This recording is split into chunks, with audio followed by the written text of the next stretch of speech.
এই যে ঘৃণ্য অপরাধ যারা করে যাচ্ছে, আজকে হয়তো তারা ক্ষমতা এসে ভেবে যাচ্ছে যে এটা তাদের চিরস্থায়ী বন্দোবস্ত। কোনো কিছুই চিরস্থায়ী বন্দোবস্ত না। এদের পরিণতি খুবই খারাপ হবে, বেশি দিন লাগবে না। আর এই কয়েকটা মাস সামনে গেলেই দেখবে মানুষ, সাধারণ মানুষ এদেরকে পিটাবে, ঝাড়ু দিয়ে মারবে। জুলাই কি অভ্যুত্থান, বিপ্লব, কিসের বিপ্লব? তো খুন খারাপই করেছে, সব খুনি। বিপ্লব কখনো এইভাবে হয় না। তারা তো খুন করেছে, মানুষকে একের পর এক হত্যা করেছে, যে জন্য এই সমস্ত অপরাধীদের দায় মুক্তি দেওয়া হয়েছে। খুন, অগ্নিসন্ত্রাস, এই ধরনের আইন শৃঙ্খলা নিজের হাতে তুলে নিয়ে পিটিয়ে পিটিয়ে মানুষ হত্যা করা, কোপানো, চাইনিজ করে দিয়ে কোপানো, নানাভাবে মানুষের উপরে যে জুলুম অত্যাচার করেছে, সেই 7.62 বুলেট ব্যবহার করে মানুষ খুন করা, এই সমস্ত হত্যাকাণ্ডই তো তারা করেছে এবং নির্যাতন করেছে। এমনকি মারার পরে যখন আহত, তাকে চিকিৎসাটা বন্ধ নিতে দেয় না, অ্যাম্বুলেন্স থেকে নামিয়ে মারে, অ্যাম্বুলেন্স ভাঙে, হাসপাতালের থেকে সেখানে যে মারে। এ কি বর্বরতা, কি জঘন্য এগুলি! এরা জানোয়ারেরও অধম। এদের কোনো ক্ষমা নেই, বিচার একদিন এদের হবেই, জনগণই বিচার করবে। ওরা যেমন মব করে, ওই মবের হাতে ওরা যদি সাজা না পায়, তো আমি কি বলছি, অবশ্যই তারা সাজা পায়, জনগণই ওদেরকে পিটাবে। আমরা এর তীব্র নিন্দা জানাই। আজকে বাংলাদেশটাকে ধ্বংসের পথে নিয়ে গেছে। ঘরে বিদ্যুৎ নাই, খাবার নাই, কাজ নেই, যুব সমাজ কাজ পাচ্ছে না, ইন্ডাস্ট্রি বন্ধ, শ্রমিকের কাজ নাই, সার নাই, সেচ দিতে পারে না, কৃষক ফসল তুলতে পারে না, মাঠের ফসল চিটা হয়ে যাচ্ছে। আমি জানি না সামনে মানুষকে কি দিয়ে খাবার দেবে, কিভাবে চলবে। ভ্যাকসিনের অভাবে শিশুকে হত্যা করলো, ভ্যাকসিন কিনতে পারেনি। কেন কিনতে পারেনি? এখানে আমার প্রশ্ন। 2024-25 অর্থ বছরে আমি বাজেট দিয়ে যাই, 7,97,000 কোটি টাকার বাজেট। তখন আমাদের জিডিপি 2023 সালে, সেখানে তো আমরা প্রায় 500 বিলিয়ন মার্কিন ডলারের আমার জিডিপি আমি তুলেছিলাম। কিছু লোন টোন সত্তর দেওয়া, প্রায় 448 বিলিয়ন তো ছিল।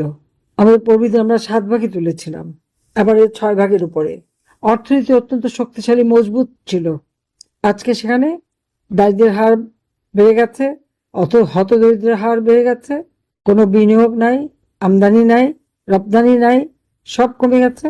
বাংলাদেশ যেখানে অর্থনৈতিকভাবে, সামাজিক নিরাপত্তা, শিক্ষা, স্বাস্থ্য, সব ক্ষেত্রে আমরা একটা উন্নত দেশের পথে এগিয়ে যাচ্ছিলাম, উন্নয়নশীল দেশ হয়েছিল, ঠিক তখন এই বর্বরগুলি, খুনিরা ক্ষমতা দখল করে। সবচেয়ে বড় বাটপার হলো ইউনূস। সারা বিশ্বকে সে সবার সাথে বাটপারি করেছে, একটা মিথ্যা আবহাওয়ার সৃষ্টি করেছে, সব জায়গায় একটা ভালো মানুষের চেহারা নিয়ে এসেছে, কিন্তু তার সেই বিভৎস চেহারা আজকে জনগণের সামনে। একের পর এক মিথ্যা কথা বলা ছাড়া তারা কিছুই করেনি। আর ইউনূসের এই বাটপার, ইউনূসের ছত্রছায়ায় বিএনপি, জামাত আর ওই এনসিপি নামে কতগুলি, যারা মানে কেউ ছাত্রলীগ করে গেছে, সে এটা যেন মনে হয় যেন কাকের বাসার কোকিলের ছানা, সেইভাবেই এগুলি নিজেদের তৈরি করে এখন এখন আওয়ামী লীগের নেতা কর্মীদেরকে অত্যাচার করে। আওয়ামী লীগ কে?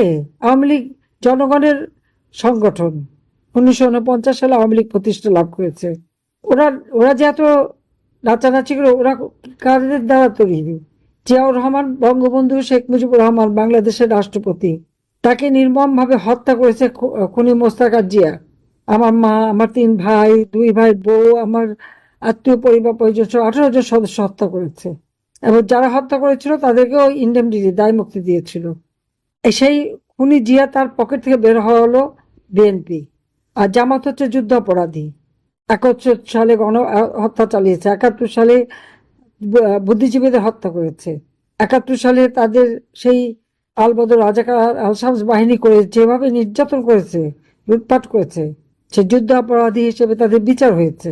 তাদেরই দল হচ্ছে জামাত। কাজে এরা, আর এনসিপি তো অবৈধভাবে ক্ষমতা দখলকারী ইউনূসের হাত দিয়ে অবৈধ দল। এদের কোনো জনগণের কাছে কোনো তো অবস্থান নাই। ক্ষমতা আসতে না আসতে অজস্র টাকার মালিক, জনগণের পকেট খালি।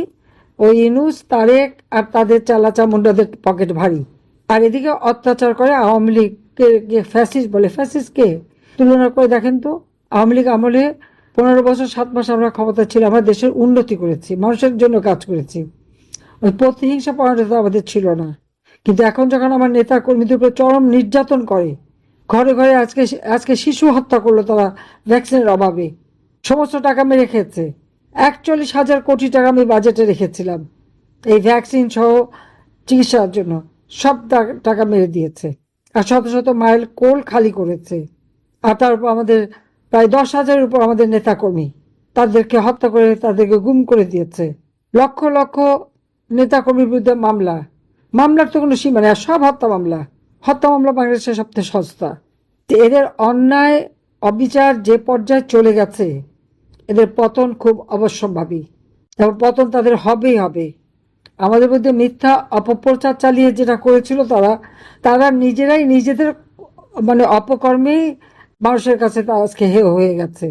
এবং তারা যেটা মিথ্যাবাদী, খুনি, জঙ্গি, আজকে জঙ্গিদের রাজত্ব। কিন্তু আমি যে 1400 লোককে মারলাম তার তালিকা তো দিতে পারলো না। আমি কেন মানুষ খুন করতে চাই? মানুষ খুন করি নাই, আমি মানুষকে বাঁচিয়েছি সবসময়। কাজে আমি আজকে এটাই বলবো যে এদের নির্যাতন অত্যাচার চরম হয়ে গেছে। আজ ঘরে বিদ্যুৎ নাই, পানি নাই, খাবার নাই, সার নাই, সব দিকে নাই নাই নাই। গেল কোথায় সবকিছু? আমি তো সবই রেখে এসেছিলাম। লুটে খেয়ে টাকা পাচার করে দেশটাকে শেষ করে দিয়েছে। এরা ওই মিথ্যাচার আর নির্যাতন আর খুনি করতে পারে। কাজে এটা আমি বলতে চাই, আমি দেশবাসীকে বলতে চাই যে এদের নির্যাতন অত্যাচার করতে করতে করতে তাদের পাপের ঘরা আজকে পূর্ণ হয়ে গেছে। এখন তাদের পতনের সময়, এবং সেই পতন খুব দ্রুতই হবে। পতন অবশ্যম্ভাবী। কারা আপনাদের উপর অত্যাচার করেছে, নির্যাতন করেছে, সেটা হিসাব রাখেন। আমরা কখনো প্রতিহিংসা করি না, কিন্তু মানুষের জানমাল রক্ষা করা, মেয়েদের ইজ্জত রক্ষা করা, এটা আমাদের দায়িত্ব। আজকে কোনো মা বোনের ইজ্জত নাই বাংলাদেশে। তা আমি এটুকুই বলে শেষ করি যে আজকে যে অত্যাচার নির্যাতন তারা করে যাচ্ছে, দিন একদিন আসবেই, প্রত্যেকটা হিসাব নেওয়া হবে।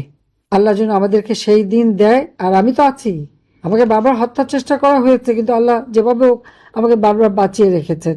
কারণ বাঁচিয়ে রেখেছেন একটাই কারণে, আমি জানি আজকে যাদের চেহারাটা পরিষ্কার হয়ে গেল, ওই আলবদর রাজাকার, আল শামস আর পাকিস্তানি হানাদার বাহিনীর যত সন্তানরা, তাদের চেহারাটা মানুষের কাছে উন্মুক্ত হয়ে গেল।